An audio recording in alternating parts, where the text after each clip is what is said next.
Please rise.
In the name of the Father, of the Son, and of the Holy Spirit.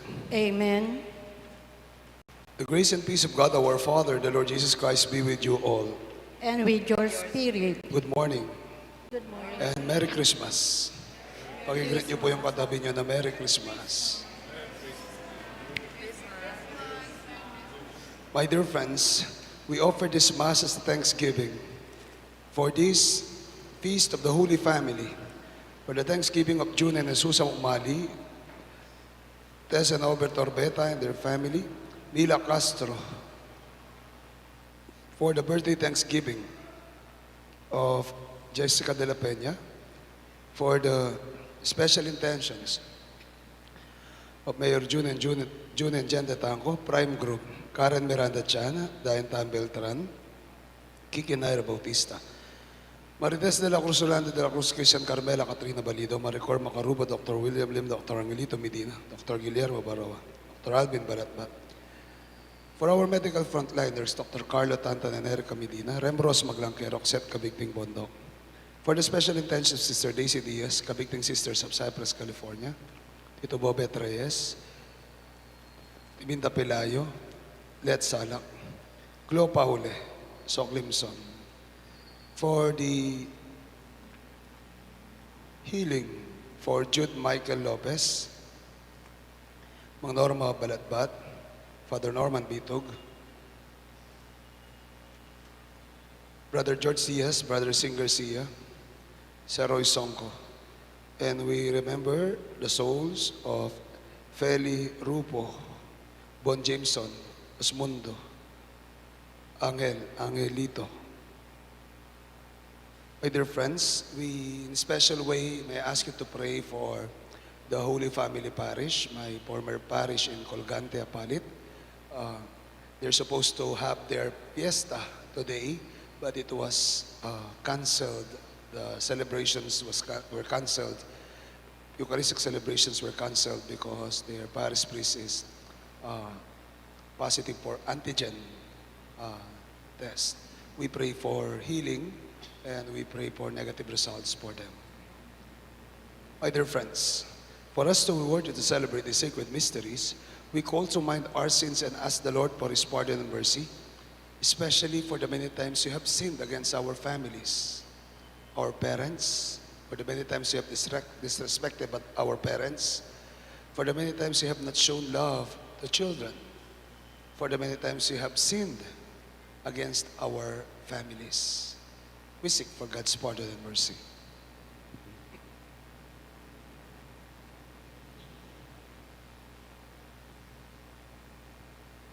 Kyrie eleison, Kyrie eleison. Christe eleison, Christe eleison. Kyrie eleison. Kyrie eleison. May Almighty God have mercy on us, forgive us our sins, and bring us to life everlasting. Amen.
God, who were pleased to give us the shining example of the Holy Family, graciously grant that we may imitate them in practicing the virtues of family life and in the bonds of charity, and so in the joy of your house, delight one day in eternal rewards through our Lord Jesus Christ, your Son, who lives and reigns with you in the unity of the Holy Spirit, one God, forever and ever.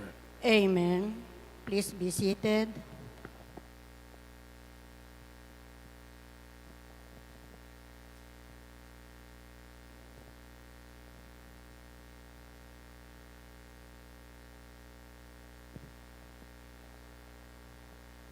A reading from the book of Sirach. God sets a father in honor over his children. A mother's authority he confirms over her sons. Whoever honors his father atones for sins and preserves himself from them. When he prays, he is heard. He stores up riches who reveres his mother.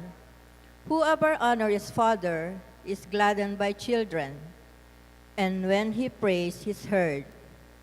Whoever reveres his father will live a long life. He who obeys his father brings comfort to his mother. My son, take care of your father when he is old. Grieve him not as long as he lives. Even if his mind fail, be considerate of him. Revile him not only the days of his life. Kindness to a father will not be forgotten. Firmly planted against the depth of your sins, a house raised in justice to you. The word of the Lord. Thanks be to God. Blessed are those who fear the Lord and walk in his ways. Blessed are those who fear the Lord and walk in his ways. Blessed is everyone who fears the Lord, who walks in his ways. For you shall eat the fruit of your handiwork. Blessed shall you be and favored. Blessed are those who fear the Lord and walk in his ways. Your wife shall be like a fruitful vine in the recesses of your home, your children like olive plants around your table. Blessed are those who fear the Lord and walk in his ways. Behold, this the man blessed who fears the Lord. The Lord bless you from Zion.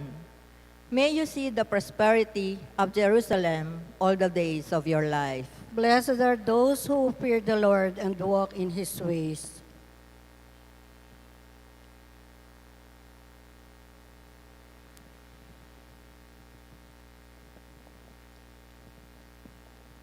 A reading from the letter of St. Paul to the Colossians.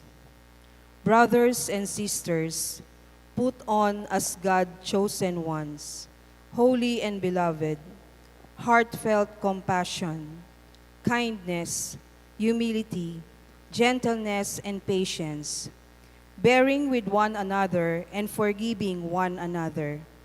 If one has a grievance against another, as the Lord has forgiven you, so must you also do.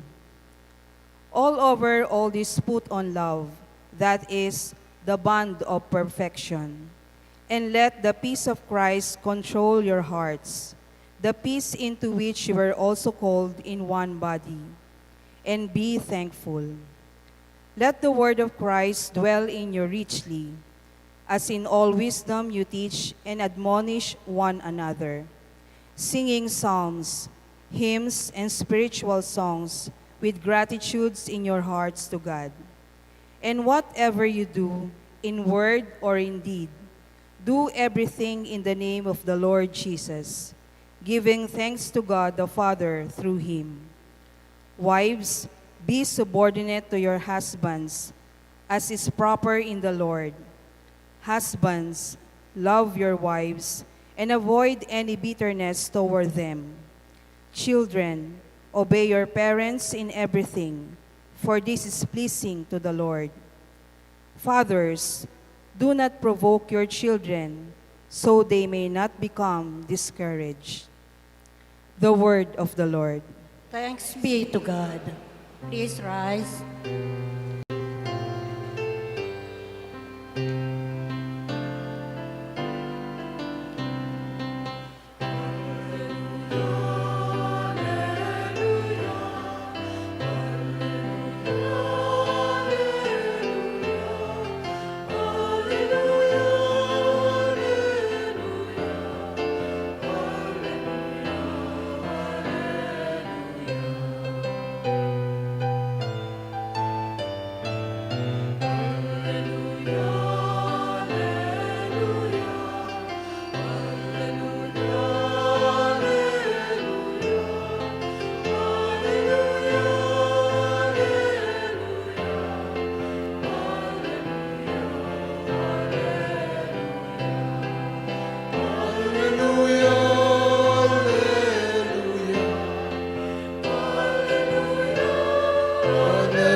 and with your A spirit. reading from the Holy Gospel according to Luke. Glory to you, O Lord.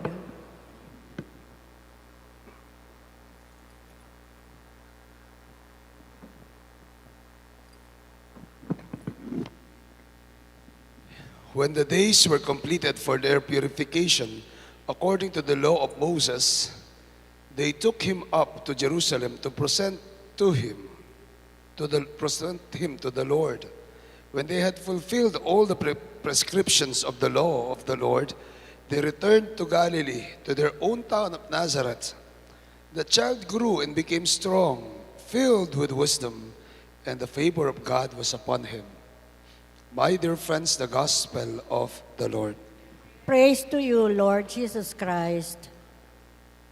Good morning once again to all of you, Good morning. and Merry Christmas.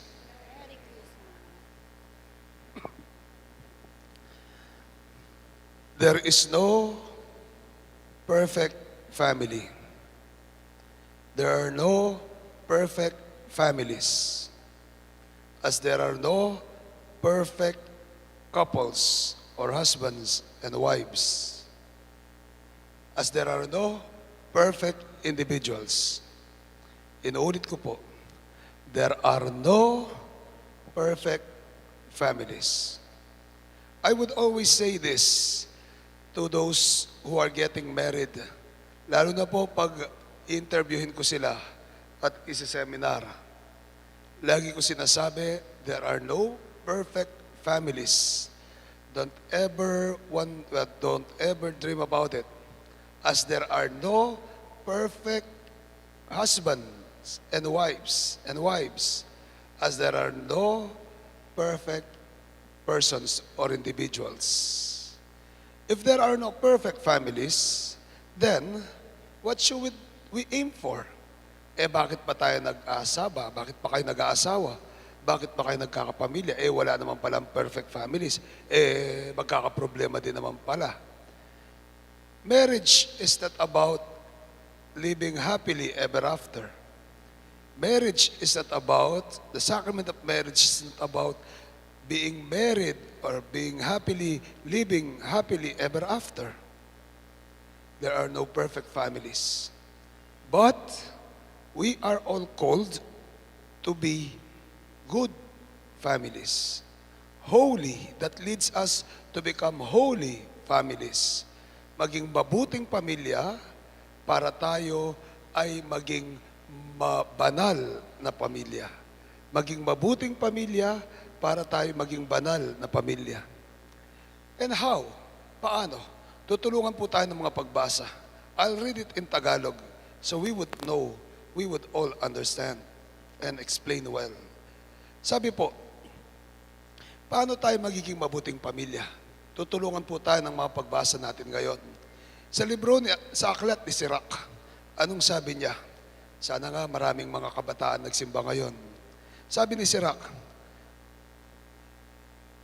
at inutos niya na sundin ng mga anak, ang mga ama ay binigyan ng Panginoon ng kapangyarihan sa mga anak. At iniutos niya na sundin ng mga anak ang kanilang mga ina. Ang gumagalang sa kanyang amay nagbabayad sa kanyang kasalanan.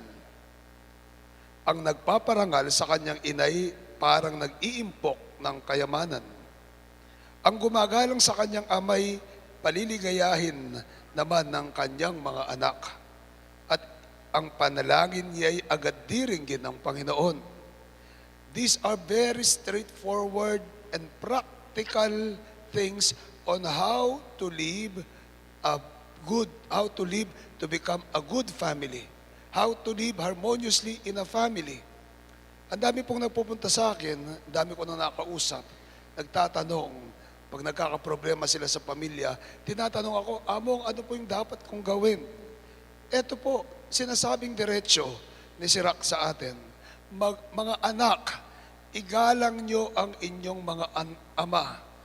Igalang nyo ang inyong mga ina.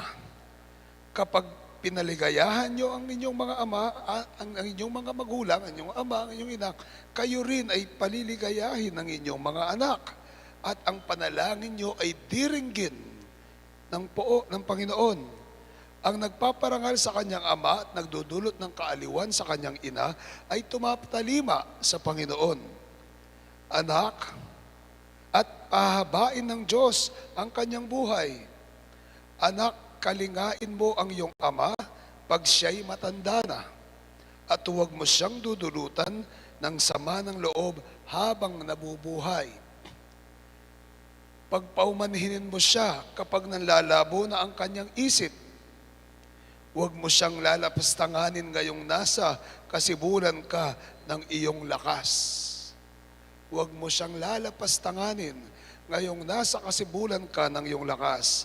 Ang paglingap mo sa iyong ama ay di makakalimutan ng Panginoon. Iyan ay magiging kabayaran sa iyong mga kasalanan. If we will see, these are the things that we should be doing. Kailangan nating gawin para tayo magkaroon ng isang mabuting pamilya. Una na po ang paggalang sa mga magulang. That is what, maybe this is the reason why we have that. The fourth commandment among the 10 commandments. Ano yung fourth commandment? Honor your father and your mother. So it is a mortal sin if we don't honor our fathers and our mothers. It is a mortal sin kapag linapastangan natin ang ating mga magulang. Sabi pa, huwag mong bagbigyan ng sama ng loob ang iyong ina, ang iyong magulang. Kasi ang Panginoon, bibiyaan ka ng Panginoon. May nakausap po ako recently. Lagi-lagi tinatanong nila, Among, paano yan? Kasi kung minsan, napakaganda ng pamilya o napakaganda ng buhay ng pamilya. Many times, marami na po akong naranasang ganito. Napakaganda ng buhay ng pamilya, pero nagkakaproblema. Magandang kabuhayan, magandang negosyo, pero kung minsan nagkakaproblema sa relationship ng pamilya. Minsan naman, napakaganda ng ugnayan sa pamilya, pero hirap sila sa kanilang kabuhayan. Napakaganda ng ugnayan sa pamilya, pero hirap sila.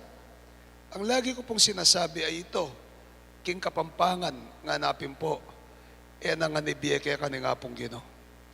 Nangan ibye ni nga pong Gino. Hindi lahat ibibigay ng Panginoon. Meron at meron pagkakataon na kung minsan hindi magiging perfecto. That's why I've been telling people, there is no perfect family and perfect situation in a family. Minsan, ang babait lahat ng mga anak mo, pero meron at merong lilitaw na isa. Mabait yung mga anak mo, pero kung minsan magkakaproblema ka, kahit mabait na nga, magkakaproblema ka. Parang nagkaugali siya na hindi mo ugali. Kasi masakit sa magulang na mapariwara ang anak. Bakit po masakit sa magulang? Mga magulang po yung marami sa inyo.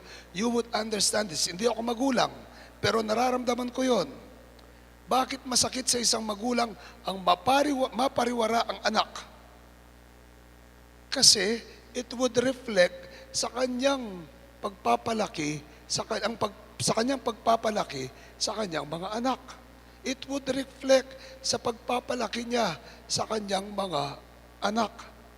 Kaya nga po, ilang beses tinatanong ako, Among, anong dapat gawin? Sirach, tandaan niyo po ito, from the book of Sirach, chapter 3, makikita natin kung paano dapat makapamuhay bilang isang mabuting pamilya. Bilang isang mabuting pamilya. Sabi ko nga po, may kausap ako lately. Sabi ko, respect your parents. Yun lang. Respetuhin mo. Kung galit ka sa kanila, okay lang. Kung minsan nagtatampo yung mga bata, di po ba? Kung minsan may tampo sa parents, okay lang. Pero wag mong tatanggalin, alisin yung respeto. King kapampangan, tabing nasabihan, ibiyemim para kaya. ibigay mo yung para kaya. Ibigay mo yung para kang pengari mo. Ibigay mo yung para sa mga magulang mo. At ano yung para sa mga magulang? Simply, respeto. Respect. Kasi sabi ko, darating ang araw, magiging magulang ka rin. At hindi mo gugustuhin na bastusin ka o hamakin ka ng iyong sariling anak. Darating ang panahon, magiging magulang ka rin. At hindi mo gugustuhin na bastusin ka o hamakin ka ng iyong sariling anak. That's why you should be able to give. Bigay mo yung respeto, yung para sa mga magulang mo. And that is respect. Ano pa? Paano pa makapabuhay bilang isang mabuting pamilya? In the second reading, St. Paul would tell us kung paano makapabuhay ng pamilya. Mga babae, pasakop kayo sa inyong mga asawa. Inuulit ko, mga babae, pasakop kayo sa inyong mga asawa, sapagkat iyan ang kalooban, hindi ng mga asawa nyo, kundi ng Panginoon. Yan ang kalooban ng Panginoon.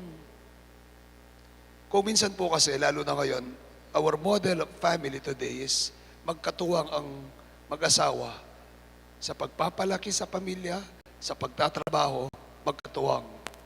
Hindi katulad nung dati. Traditionally, ang traditional concept natin sa pagpapalaki ng pamilya is si tatay ang nagtatrabaho, si nanay nasa bahay lang para sa mga lang. Ngayon, ang concept is ang tatay, si nanay nagtatrabaho. Gayon din kung minsan merong si nanay ang nagtatrabaho, si tatay nasa bahay lang. But then again, ang nangyayari kung sinusweldo ng babae, at Cynthia, tandaan mo to, no? Kung minsan naa-under, parang nakakalimutan niya yung asawa niya. Parang naa-under. O kayong mga mahilig mang-under ng asawa, hindi ako nagsabi, si San Pablo, ang banal na kasulatan, mga babae, pasakop kayo sa mga asawa niyo. May tumatawa, may umiiyak. Maraming guilty dito. Oh. Next, mga lalaki, ibigin ninyo at huwag silang pagmamalupitan. Very clear. Ibigin ninyo ang inyong asawa at huwag nyo silang pagmamalupitan. Pinagmalupitan na ba kayo ng asawa nyo? Kailan pinagmamalupitan ng asawa, ng lalaki ang kanyang asawa? Para sa akin po, para sa akin lang dalawang bagay. Kung kailan pinagmamalupitan ng lalaki ang babae at kailan talaga nagrereklamo at mag-aalburuto yung babae. Dalawang bagay. Pag nang babae si lalaki at pag hindi binigyan ng pera yung babae. Si Mrs. Doon nagrereklamo talaga si Mrs. Kung minsan nga, may iba, hinayang mambabae yung asawa nila, basta bigyan lang sila ng pera ng asawa nila. Amen. So, mga lalaki, ibigin niyo ang iyong mga asawa at huwag niyo silang pagmamalupitan. Again, hindi po ako nagsabi nito. Si San Pablo. Next, mga anak, sundin ninyong lagi ang inyong mga magulang sapagkat yun ang ikinalulugod ng Panginoon. Sundin ninyong lagi ang inyong mga magulang. Nung mga bata po tayo, nung mga bata pa tayo, lagi nating sinasabi, ba't ganyan naman si Tana sa anak ko, yung naranasan ko sa magulang ko. Pero, ngayong magulang na sila, mas grabe pa sila sa mga magulang nila. So, mga anak, sundin yung lagi ang mga magulang kasi yun ang ikinalulugod ng Panginoon. Mga ama, mga tatay, huwag ninyong kagagalitan ng labis ang inyong mga anak. Baka manghina ang kanilang loob. Parang mali dito sa San Pablo. Parang mali dito sa San Pablo. Tutuwirin ko po, no? Mga nanay, kasi yung nanay yung laging paratatatatatatat sa mga anak nila. No? Sino, mga anak, sino bang laging maingay? Nanay nyo o tatay nyo? Takot lang kayo eh. Mga nanay, mga nanay, mga ama o mga magulang. Mga magulang, huwag ninyong kagagalitan ng labis ang inyong mga anak. Baka sila mapanghinaan ng loob. Very simple tips. Very straightforward para tayo makapamuhay ng mabuti bilang mabubuting pamilya. We may not be that perfect. We may not be a perfect family. Your family may not be a perfect family. But definitely, your family can be a good, isang buena pamilya, isang mabuting pamilya. Buena pamilya is not about riches. It is a being a good family. Amen. Pangalawa, paano naman tayo magiging banal na pamilya? Ayaw mong papagpariin ko po yung anak ko, papagmadrehin ko yung dalaga kong anak. Hindi po. Paano po tayo magiging banal na pamilya? Very simple. Just put a space for God in your family. Just put a space for God in your family. Like the Holy Family of Nazareth, of Mary and Joseph, they have put Jesus at the center of their lives. If we put Jesus, if we put God at the center of our lives, if we make a space for God in our lives, then we could be a holy family. Amen. At times, because of work, because of business, sa kabuhayan, sa trabaho, sa iba't ibang concern natin sa mundo, anong nangyayari? Kung minsan po na isasantabi, ang mismong Panginoon. Nawawalan ng lugar ang Diyos sa pamilya. Yun po ang wag nating gawin. Ang mawalan ng lugar ang Diyos sa pamilya. Di baling biyenan mo ang mawalan ng lugar. Hindi, joke lang po. Huwag lang mawalan ng lugar ang Diyos sa inyong pamilya. Dahil Siya ang magpapabanal, ang kukumpleto at pagpapabanal sa inyong mga pamilya. Amen? Amen. May God bless you and your families on this feast of the Holy Family of Nazareth, the family of Jesus, Mary, and Joseph. Amen. I believe in God, the Father Almighty, Creator of heaven and earth, and in Jesus Christ, His only Son, our Lord, who was conceived by the Holy Spirit, born of the Virgin Mary, suffered under Pontius Pilate, was crucified, died, was buried. He descended to death. On the third day rose again. He ascended into heaven and is seated by the right hand of the Father. He will come again to judge the living and the dead.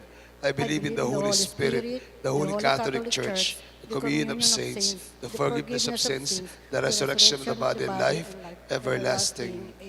Amen. Lord, bless our families. Lord, bless our parish.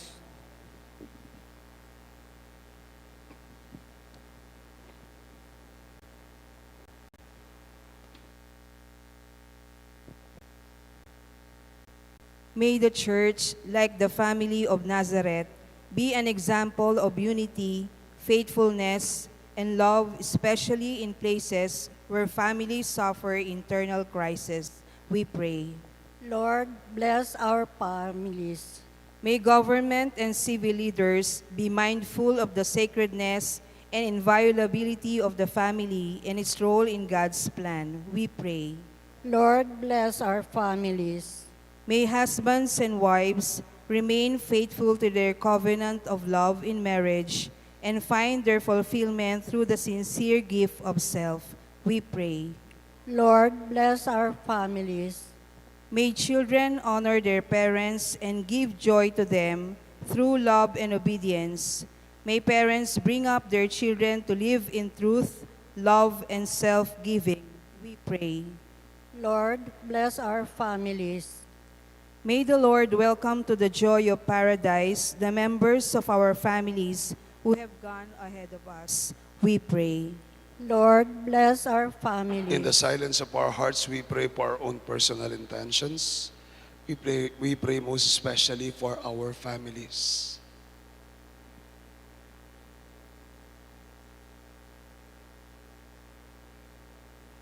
Lord, these are our prayers. These are the intentions of our hearts. We pray that through this, we may be able to serve you as a family and that our families may be blessed by you, our Lord Jesus Christ.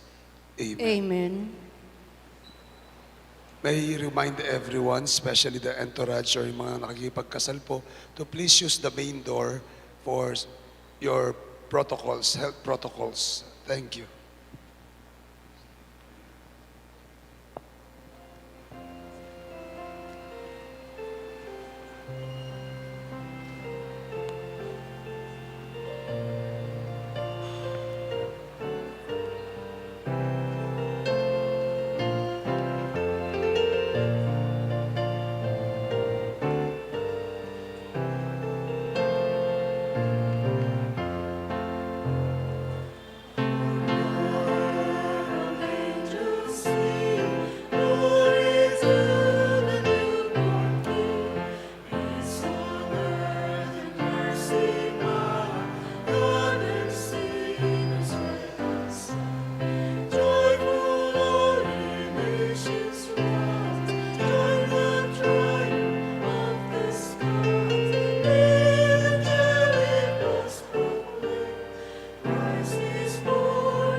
May I request the entourage to please refrain from making unnecessary noises for we are still having the Mass.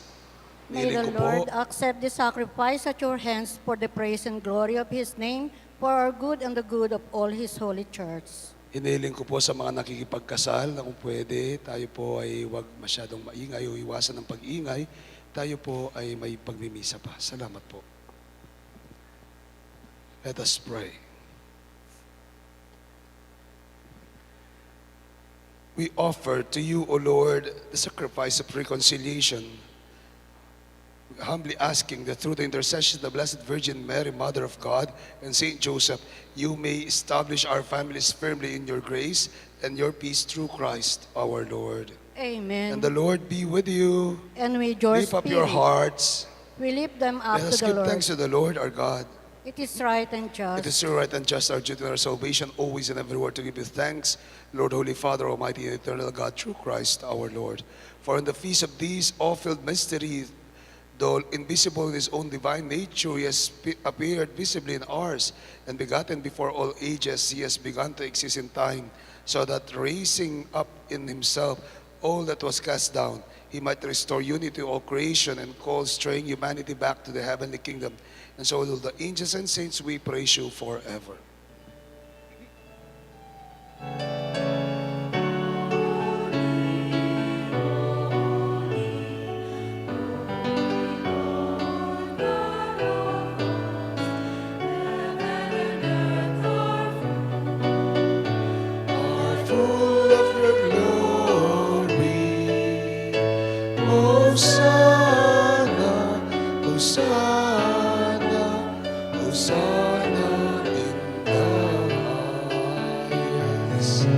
Blessed is he who comes in the name of the Lord. Hosanna, Hosanna, Hosanna in the highest. You are indeed holy, O Lord, the fount of all holiness, and make holy therefore these gifts, we pray, by sending out your Spirit upon them like the dewfall, that they may become for us the body and blood of our Lord Jesus Christ. At the time he was betrayed and entered willingly into his passion, he took bread and giving thanks, broke it, gave it to his friends, saying, "Take this, all of you, and eat of it, for this is my body which will be given up for you."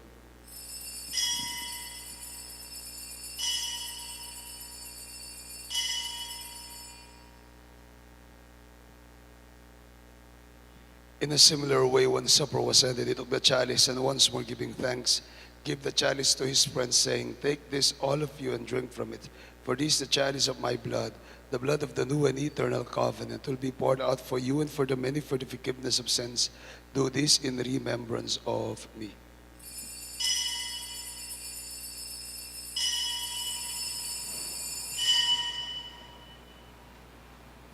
The mystery of faith.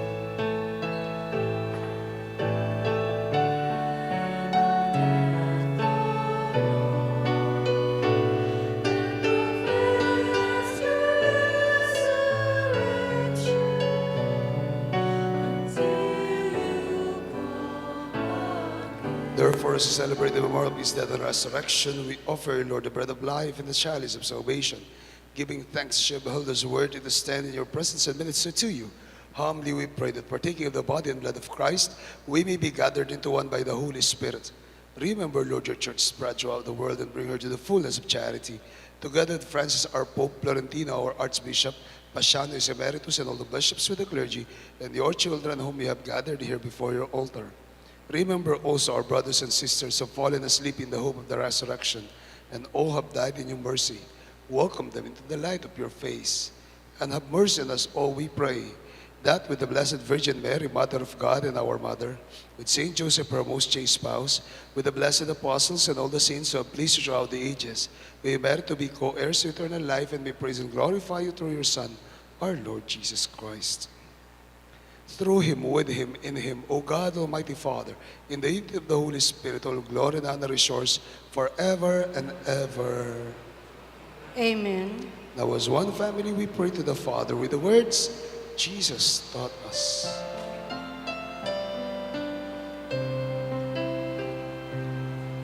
Our Father, who art in heaven,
Lord Jesus Christ has said to your apostles, "Peace I leave you, my peace I give you.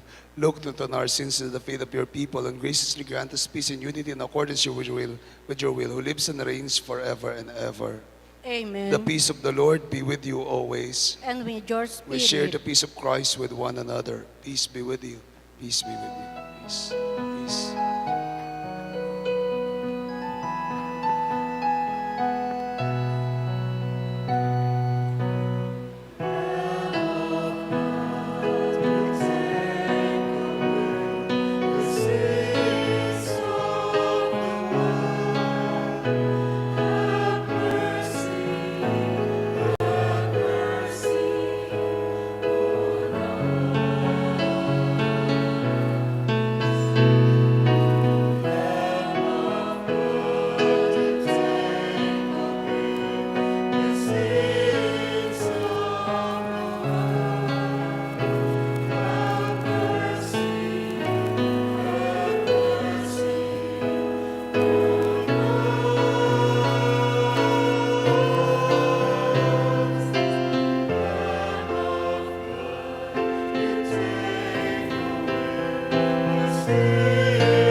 Please all kneel.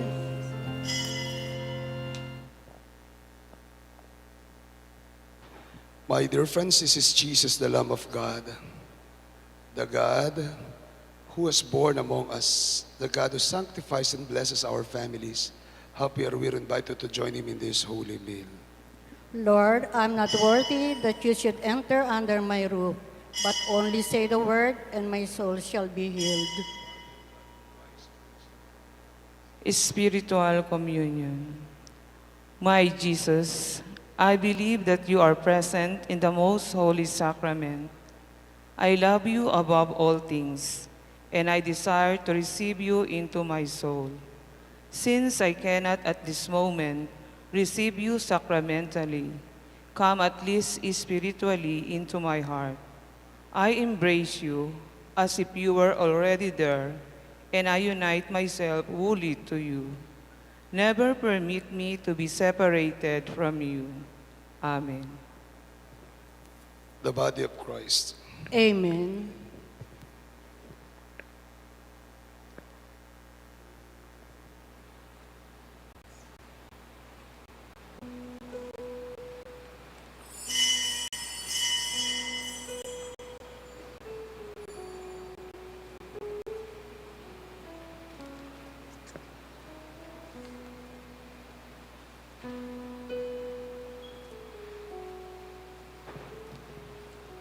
His army.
Oratio Imperata.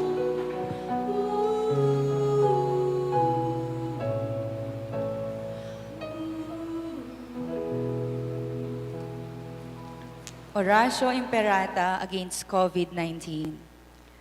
God our Father, we come to you in our need to ask your protection against the COVID-19 that has disturbed and even claimed lives. We pray that you guide the people tasked to find cures for this disease and to stem its transmission. Protect the medical experts that they may minister to the sick with competence and compassion. We pray for those afflicted, may they be restored to health soon. Protect those who care for them. Grant eternal rest to those who have died. Give us the grace in this trying time to work for the good of all and to help those in need. We implore you to stop the spread of this virus and to save us from our fears. Grant all these through our Lord Jesus Christ, your Son who lives and reigns with you in the unity of the Holy Spirit, one God, forever and ever. Amen. Virgen de los Remedios, Saint Raphael the Archangel, Pray for us. Saint Roch, Pray for us. Saint Lorenzo Ruiz, Pray for us. Saint Pedro Calungsod, Pray for us. Saint Pio of Pietrelcina, Pray for us. Saint John Paul II, Pray for us. Saint Teresa of Calcutta, Pray for us. Saint Serapion, Pray for us. Saint Peter Nolasco, Pray for us. our Mother and Patroness, Nuestra Señora de la Merced, Pray for us. Panalangin para sa pamilya. Padalangin po natin ang ating mga pamilya. Idulog at italaga sa Diyos ang ating mga pamilya. Panginoong Diyos, pinupuri at pinapasalamatan ka namin sa iyong walang hanggang pagmamahal na siyang nagbubuklod sa amin bilang mga mag-anak. Maghari ka nawa sa aming puso at punuin mo ng pag-ibig at katapatan, kapayapaan at kasaganaan ng aming mga tahanan. Patuloy mo po sanang basbasan ang aming pamilya. Patatagin mo po kami sa pananalig sa iyo, lalo na sa panahon ng kahinaan at pagsubok. Lingapin mo po sana ang mga pamilya na ngayon ay nagdaranas ng matinding kahirapan at pagdurusa, nawawalan ng pag-asa at nagkakahiwalay dahil sa hindi pagkakaunawaan. Turuan mo po kaming laging magpasalamat sa biyaya ng buhay, pananampalataya at kaligtasan. Akayin mo po kami sa kabanalang handog mo upang maging mabuting halimbawa kami sa isa't isa. Mga pamilyang Pilipino na may takot sa Diyos, nagsisikap pagmahalan ng wagas, naghahanap buhay ng marangal at nagmamalasakit sa aming kapwa. Hinihiling namin ito sa pamagitan ni Jesucristo sa patnubay ng banal na Espiritu magpasawalang hanggan. Amen. Banal na pamilya ng Nazaret, papagbanalin niyo po ang aming mga pamilya. Amen. Amen. Let us pray. Bring those you refresh with this heavenly sacrament, most merciful Father, to imitate constantly the example of the Holy Family, so that after the trials of this world, we may share their company forever, through Christ our Lord. Amen. Ang ating pong misa sa December 31 sa pagsalubong sa bagong taon ay alas 10 ng gabi. Alas 10 ng gabi dito sa parokya, pagsalubong natin, misa pagsalubong sa bagong taon. Ang misa po natin sa bagong taon sa January 1, 2021, sa solemnidad ni Maria ay na ng Diyos ay alas 5 po ng hapon.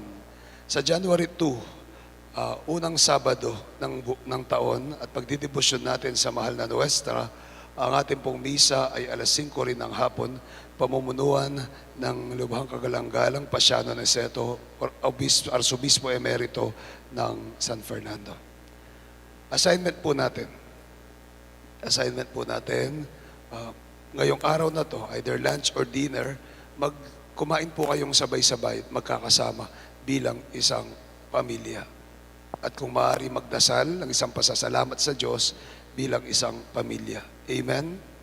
Salamat po. Sumayin ang Panginoon. At sumainyo Pagpalain kayo rin. ng makapangyarihang Diyos at inyong mga pamilya, Ama, Anak, at ng Espiritu Santo.